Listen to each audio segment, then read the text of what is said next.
You're listening to Bridge the Gap Season 3, a podcast dedicated to inform, educate, and influence the future of housing and services for seniors. This podcast is powered by supporting partners OneDay, Propel Insurance, Enquire, LTC REIT, the Bridge Group Construction, and Solinity. Learn more at btgvoice.com. Welcome to Bridge the Gap podcast, the senior living podcast with Josh and Lucas, another exciting show. We're bringing on a leader in the industry that's been around a very long time, from his family business roots into senior living.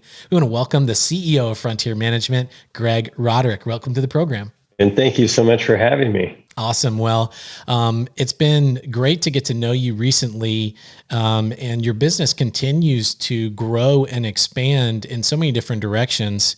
I was fascinated to learn of your deep roots in this business. Tell us more about your background. Sure, it's made my pleasure. My grandfather actually entered the senior housing communities business through a good friend of his named Carl Campbell. Up in Wenatchee, Washington is where Carl Campbell is from. My grandfather, believe it or not, was an IRS agent, one of our most favorite people for all the rest of us.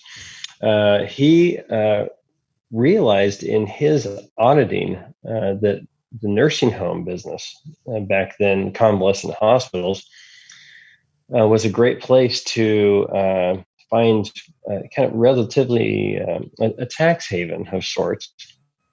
And his friend Carl Campbell was an owner, operator, and landlord of many skilled nursing or convalescent hospitals back in those days. I'm going back into the 50s and 60s. Carl Campbell then ended up building a few buildings for my grandfather to operate and lease from him. And I think he did something about maybe three or four skilled nursing facilities and some dormitories at a Seventh-day Adventist college up there in Washington State. And unfortunately, my grandfather passed away at a relatively young age with brain tumors. But in that time, my family that was the launch. My dad and his three brothers and my grandmother and my grandfather all were working, mowing the yards, doing dishes. I mean, very family business, working the business at the nursing home.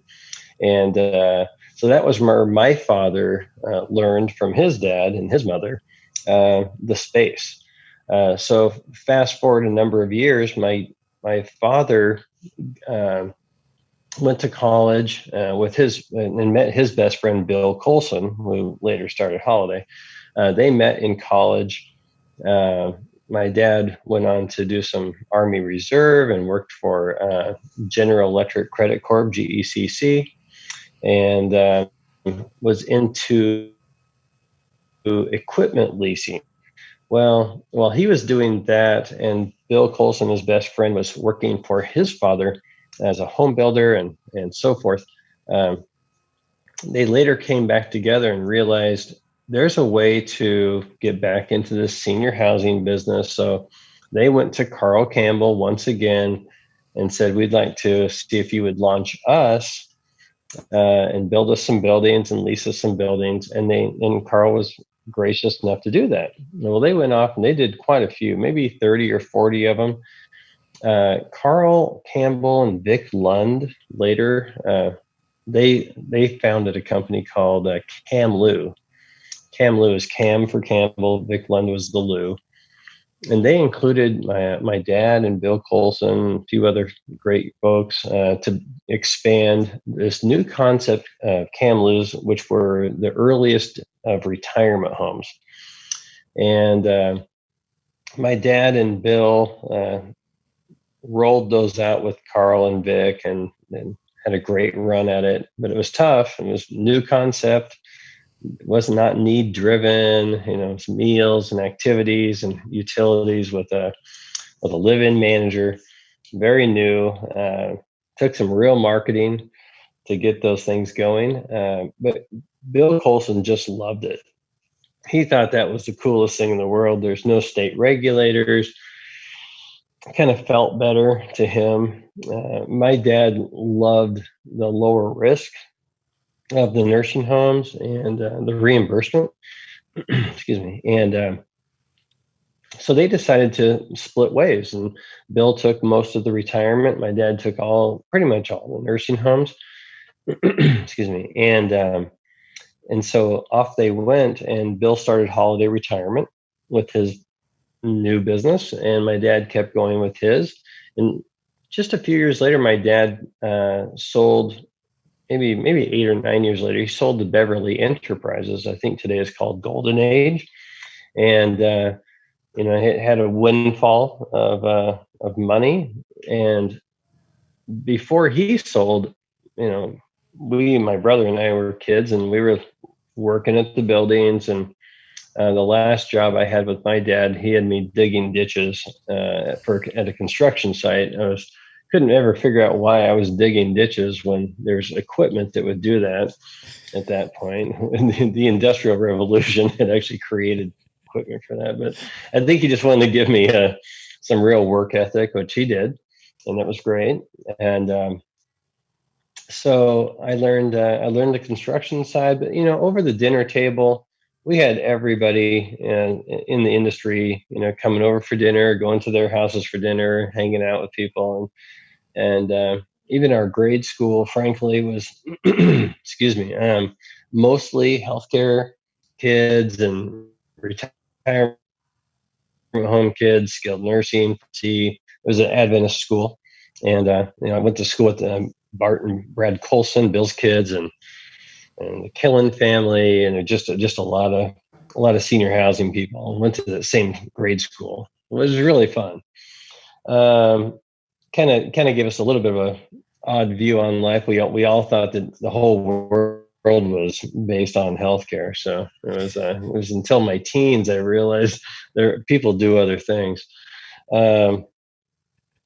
So my dad unfortunately passed away at the age of 45 in a car accident after he had sold the business, and he was also unfortunately in the throes of bankruptcy, which was a really new world for us.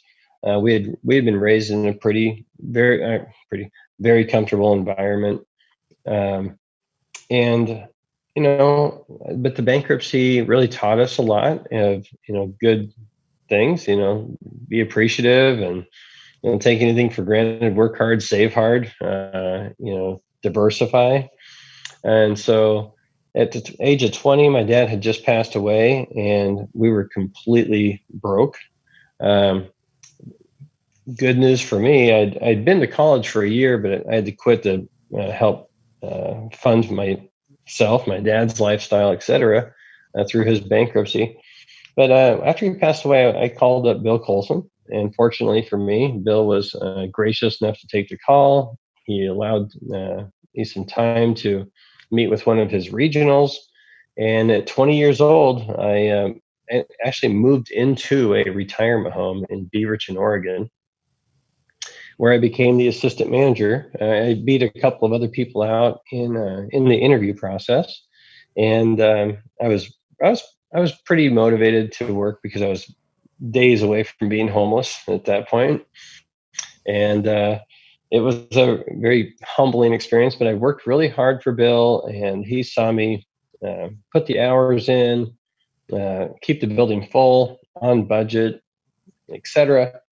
And I worked at that building as the assistant manager, eventually became the manager for about 18 months. And then from there, they just put me on the road. It was go time.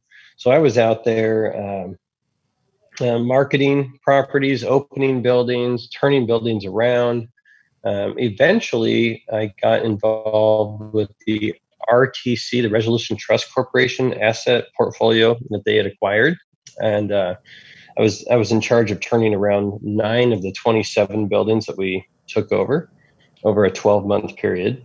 And so I took over 9 buildings, right-sized the staff, marketed them, and got them financially stable enough to refinance and so forth.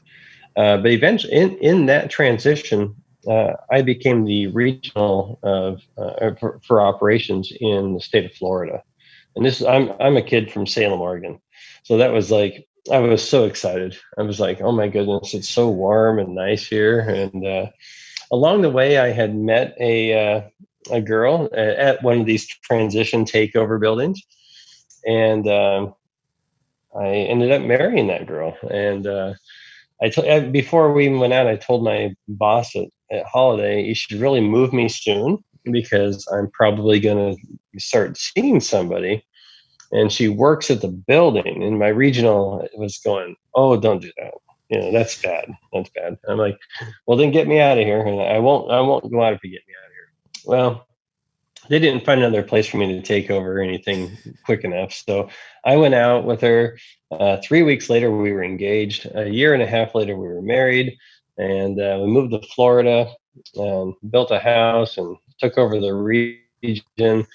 And she became a marketing director for me at one of my buildings, and she averaged 32 move-ins a month. And I was thrilled because it was a very large property. So she kept me full there.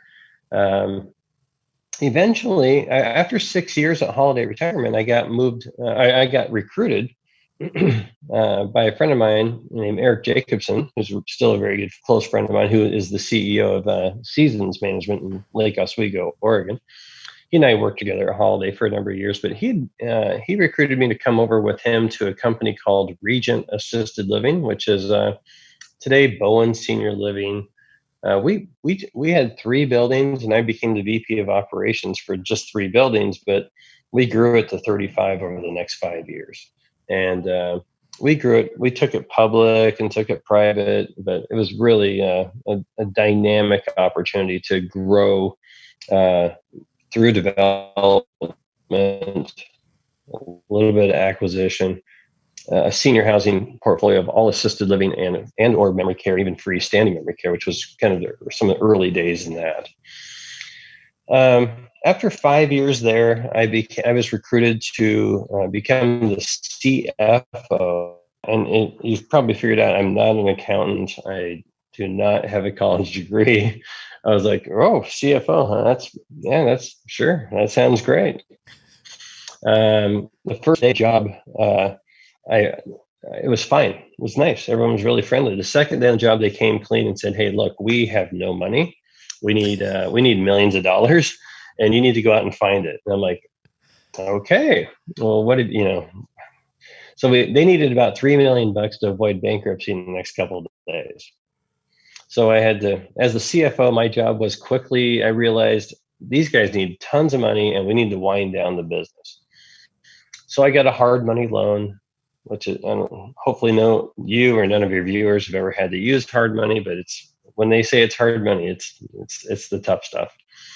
Got the money arranged, paid down the bills, got everyone paid their payroll, nothing was bouncing. And from then I had 10 months to wind down the business, pay off the debt, and close the shop. So we did all that, liens under management or lease or assumption of debt. And then I took over about $7 million of the owner's personal debt and started Frontier Management with a pile of debt, a bunch of old broken buildings. And it just turned out that Carl Campbell was the owner of all of those buildings. And so he was gracious enough to allow the third Roderick to come in and work with him. Oh, thank goodness. And it took me 15 years. I've been in business for 20, but it took me 15 years to pay off all that debt that I assumed, to kind of clean up those buildings. Got to keep a couple of them still. I've got about 5 of the originals out of the 10. Sold off the others. And we started the business 20 years ago, and we're at 125 buildings today. We'll be at 126 on Monday of next week. It's been an exciting time, and I will tell you, in my career, I've been very fortunate to attract and just get some of the best people in the world. I mean, my team is everything. I've also got a clientele that is fantastic. We're transparent with them. We shoot straight. We work hard. They recognize that, and I have a real obligation to them to give them all I got. As much as I do the residents, as much as I do the staff. I mean, I see those 3 groups equally important. I've got to have a client base. I've got to have my residents. They're happy. My fantastic employees. I'm nothing. So that's why I put myself out there a lot. I travel hard. I want to see the buildings. I want to meet the staff. I want to meet the residents. I want to build culture. Today I'm in South Carolina. Yesterday I was in New Orleans. Next week I'm in Northern and Southern California. Um, I love travel, even in a COVID environment. Bring it on. I've already had it, so I'm fortunately I'm immune from it at this point for a few more months. So yeah. So no, my background is rich in history with senior housing. I have two kids. My wife has two kids. Hopefully, one, two, three, or four of them will eventually find their way this way because it's a very rewarding business.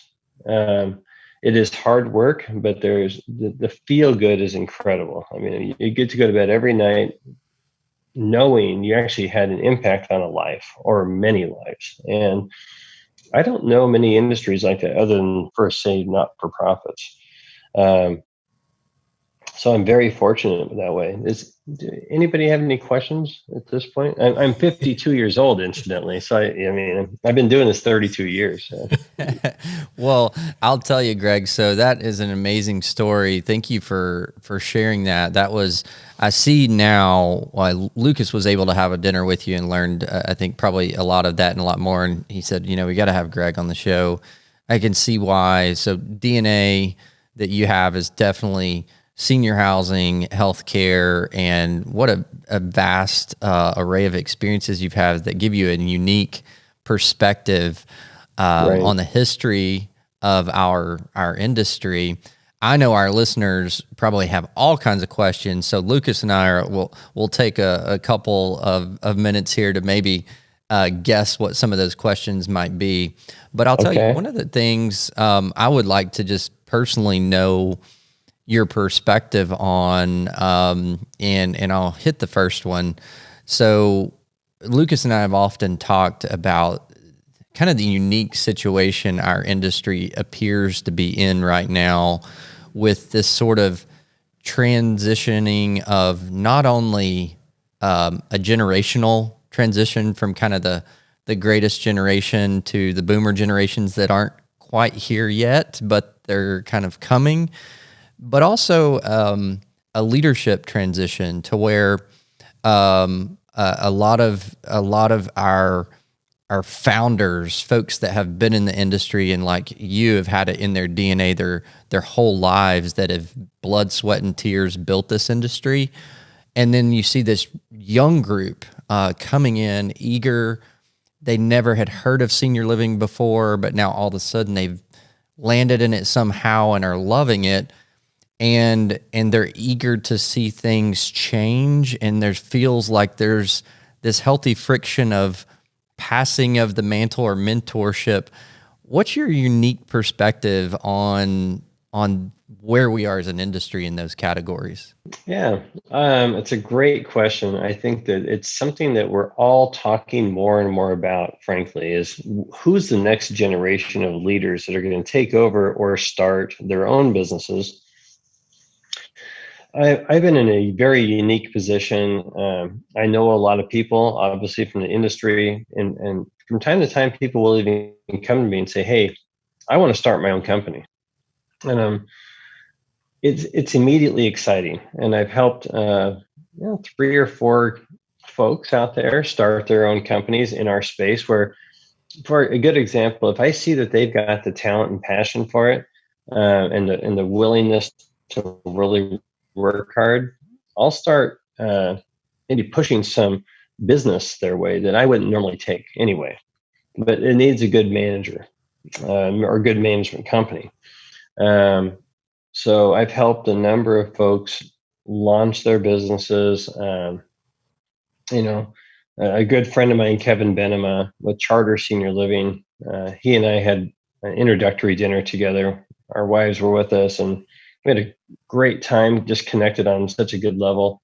And through that dinner, he mentioned he would like to start his own company at some point, and I think it was within a week we helped him launch Charter, helped him do the back office, and helped him market the business and grow. And at about 13, 14 buildings, he acquired our interest and kept going. And he's growing, and it's very exciting to see him take off. And I've got several other friends that have done the same thing. But to go back to your original question, where does the leadership coming from for the next wave and the next generation? And I think most of us have put it upon ourselves to really groom this next younger group of people coming in. I will say I have been absolutely blessed with some of the most incredibly talented regionals out there in the operations side. I'm actually changing all their titles to right now to VP of Operations dash whatever region they're in. They are so talented. I always I want to keep my band together. We play so well together, and they perform so great every day. I can't imagine having the band fall apart. And it's funny. It's funny that the analogy that I'm using is so interesting, because I watch some of these movies on bands from time to time. I find that I love music, and so I was watching the Motley Crue. It's so completely outside of our world, and it's kind of a crass movie at the same time. But it's funny, you put these bands together and one person leaves and it just like falls apart. And so I do a lot of FaceTime, visiting my regional VPs, and a lot of Zoom calls with them, and we're all going to Florida next month for a summit to really get ready for next year.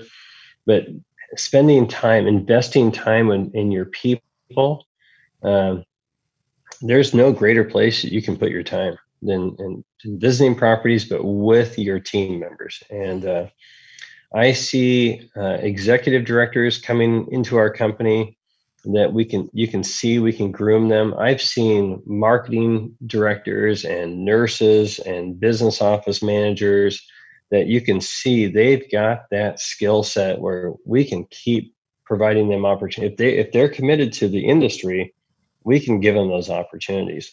We host large meetings for our executive directors from time to time, and it's like we always do this: raise your hand if you started in a position other than executive director. And it's usually about 80% have started with us from environmental services maintenance person to the nurse to marketing. They've moved up, and it's so rewarding to see that. And some of our people are now 17, 20 year and so forth veterans with the company, and they're still kind of young. So it's like, wow, you must have started here when you were like, 18? And they're like, yep. I'm like, that's amazing. So it's really fun to see that kind of stuff. But the best thing is also, I think our industry associations are now doing such a great job with rising leaders and different types of programs to even elevate folks who really have just the desire to move up. They can really grow just through simply being a part of an association and attending certain events. And we've sent people to those over the years as well, and it's paid off really well. Well, Lucas, I think Greg touches on such a vital piece that I don't think, especially outside of our industry, it's the story of our industry is told frequently enough or eloquently enough. Because, for example, I think we love to use Chick-fil-A as an example. I think they do a great job at recruiting and basically creating this culture where people feel like they could come in knowing nothing and eventually own their own store. And what I'm hearing you talk about, I actually see that. Thankfully, Lucas and I get to travel and meet a lot of folks like yourself. And you see these great success stories of even caregivers coming in, really not even knowing they were capable of more than what they were coming in to do. that ended up running these communities and having this great career pathway. And I think one of the things our industry needs to do is tell those stories outside of our industry more. And so I love that you touched on that. Yeah, I appreciate you saying that. We have seen so many times where a caregiver comes in and they're just really naturally good at engaging in resident activities. They become a life enrichment coordinator, and from there they get all this confidence, and then they're really good at showing people around and taking the pod. So they become a marketing director, and then they're like, "Gosh, I really nailed this marketing thing, but I'd like to try something else. You want to get into the business? Let's put you in business office." And then literally 2 years later, with over a 6-year period, they've gone from caregiver to executive director.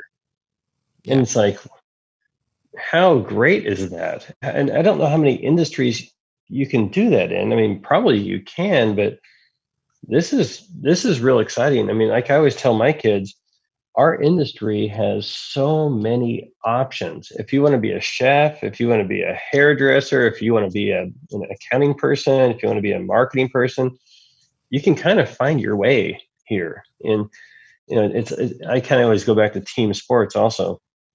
I used to coach football, I used to coach lacrosse, soccer, basketball. There's a position for everybody, no matter what their stature. I think our industry is really good at that as well. Greg, with the little time that we have, it's a very entrepreneurial business. You've got such a history to lean on. And so I'm going to ask you to get your crystal ball out as best you can, knowing that there's not one. So you've seen a lot of twists and turns and changes in this industry. This year we have a pandemic. And there's a sneaking suspicion that even though maybe you've never experienced COVID before, senior housing and healthcare have experienced all types of viruses and different diseases and things like that. I actually believe that the industry is as well equipped and better equipped than probably any other vertical or any other industry to be able to take this on.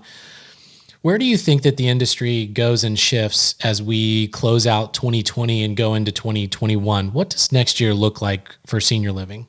I think next year you're going to see, from a construction standpoint, growth. I think you're going to see construction starts come up again. Interest rates are really low. A lot of construction projects have been put on hold. Very few are opening right now in the cycle. So I think there's going to be some new construction starts next year. I think there's been a tremendous pent-up demand. There's no question the demographics are what they are. And our industry as a whole has, everybody's occupancy has dropped anywhere from 5 to 8%. And it's because we're not getting the new move-ins because of fear. And frankly, if you move your mom into a place and you can't visit her, the guilt factor is even worse. However, now that the jobs are coming back, we're seeing the job numbers come back. People aren't going to be home as much. Mom's going to have to move into a place. The pent-up demand is there, and we're seeing it.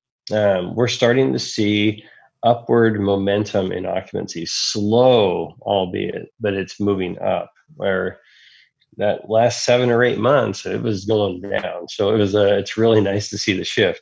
I think next year will be a really great year for any operator who's got their protocols and their practices in place to keep the place safe. I think it's becoming much more of a digital environment where your website, your SEO management, your timeliness to respond to inquiries and leads, your sales skills are going to be more important than ever before. Though it's a very the baby boomers are savvy. They are smart. They're well equipped financially. They've got they're very comfortable in the digital age. And we as an industry, I think, are continuing to evolve quite well. We've got some work to do still, but it's coming together. I think we're starting to implement in new buildings like Alexa, which is something that's been coming into our industry for the past couple of years, and I think it's really smart to be looking at those types of avenues to stay relevant. Overall, I think our industry is definitely going to have a much better year next year, profoundly better. I think the vaccine, I personally, our whole company's all signed up. I'll be first in line. I put it in me. I'll try it. I'll take one for the team. But I think that's going to be such a motivation to go ahead and move mom or dad into a community. And I think this year has been such a battled year for all of us, but we've had to really become better at expense management because census is dropping, labor prices are higher, insurance costs are higher, everything went up dramatically. So we've had to become better operators with expense management. We are, you have to look at your rental rates. I've talked about it in the past on different interviews. People have to charge an appropriate rate to keep the business thriving. Totally off subject. I went and visited a property recently on one of my travels, and it wasn't one of ours. It was another. It was a not-for-profit operator. They were closing their doors. And I said, gosh, are you like 50% full? No, we're 100% full. Why are you closing? Oh, we can't afford to keep it open. Well, when was the last time you did a rent increase? Oh, we don't do rent increases. So they've just run themselves into the ground by being so afraid they would lose people that they're literally, they have asked all the residents to move over the next 4 months. And it's about 200 units. So it's like, oh my goodness, how sad is this? And some of those residents were moving to my building for memory care services, where they were paying significantly less over there and significantly more at my place. But they're like, we saved so much money, by moving mom and dad there, that we've got a lot more cash. We can live at your place forever. It's like, well, okay, so. I think people just have to be really wise about how they're managing their dollars and how they're managing their rent increases. And it is a business like any other business. So we need to charge appropriately. But I do think that 2021 looks to be extremely positive, and I see a huge demand tidal wave coming into most communities. I love that. So Lucas, I'm just almost like having this vision of Wall Street when we drop this episode and our listeners are listening to this. We're going to boost this outside of our industry, and this little ticker is just going to start going up because Greg just gave us an awesome forecast. It's amazing. Well, I know our listeners are going to have a lot more questions. They're going to want to connect with you as best that they can to learn more. It's been great talking with you. I appreciate you spending time and letting me and Lucas get to know you more. Let our audience see the history of what Frontier has been and what your life history has been. Lucas, thanks for this suggestion. What an awesome find. Yeah, thanks, Greg. We'll make sure we'll put your organization in our show notes. Thank you for actually being one of the few CEOs that's very active on social media, not only just on your personal life, but you're giving accolades to your teams and you're active out there. That's something Josh and I have always said, that the C-suites in our industry, they need to go on the channels that people are watching, and that's social media, and in particular LinkedIn, because it's more of our professional channel, but you happen to be on a lot of them. So thank you for doing that. Of course, and you guys do a great job. I've always enjoyed watching your podcast, and you guys are very good on social media yourself. I have to check social media about every half an hour to an hour because there's so many things I need to like for my own buildings, and that helps push the SEO. So if I can help drive traffic towards my buildings, I do that. That's very smart and very well said. Yes. So, another great conversation. Greg, thank you so much for taking time out. We'll put all the things in the show notes. Everybody can go to btgvoice.com. You can download this episode, watch this episode, make sure that you like and comment on our social media pages. And if you have questions, please engage with us. Everybody have a great day, and thanks for listening to another great episode of Bridge the Gap. Thanks for listening to this episode of Bridge the Gap, the Senior Living Podcast. We'd love to hear from you, so visit btgvoice.com for all things about the podcast. Powered by supporting partners OneDay, Propel Insurance, Enquire, LTC REIT, the Bridge Group Construction, and Solinity.